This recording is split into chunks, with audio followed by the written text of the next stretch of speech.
Hello folks, Sunday message from the Cathars. A spiritual knight is not a courtly knight who fights with a sword and kills his enemy, no. The spiritual knight has a spiritual sword, the sword of kindness, the sword of purity, with which he attacks, fights against evil spirits. Because evil is not a person. He doesn't fight against people, he fights against the spirit that lives inside a person or possesses a person, the spirit of violence, the spirit of judgment, for instance. But first of all, he needs to overcome this spirit within himself in order to purify.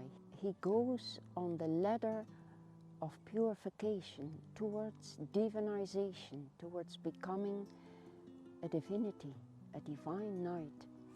The spiritual knight is a heaven dweller, living on the earth. He is consecrated, dedicated to not an earthly lady like the courtly knights, but heavenly lady, Lady Mother Wisdom. He adores her, he is guided by her, he follows her guidance, he listens to her. And she says, all you need is to be completely devoted to me, and I will fill you with wisdom, with courage, with purity. And in this way, mysteriously, the presence of Mother Wisdom, our Divine Mother, is within the spiritual knights. And through this, through her, with her presence, he overcomes evil outside. And that is why he doesn't respond evil with evil.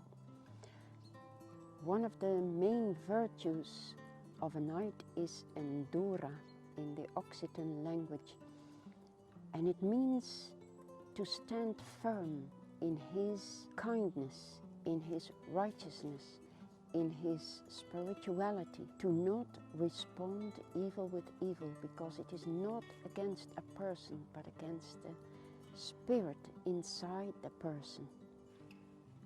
So he needs to resist the human, more earthly inclination to respond or to shout back or to be offended or to harbor rancor.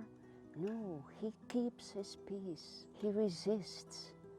Through this, he accumulates his spiritual strength with which he fights. So it is important to see this spirituality as a necessity for the survival of humanity. The spiritual knight seeks a dialogue with his heavenly lady. He looks, he craves for an encounter, for his divine mother.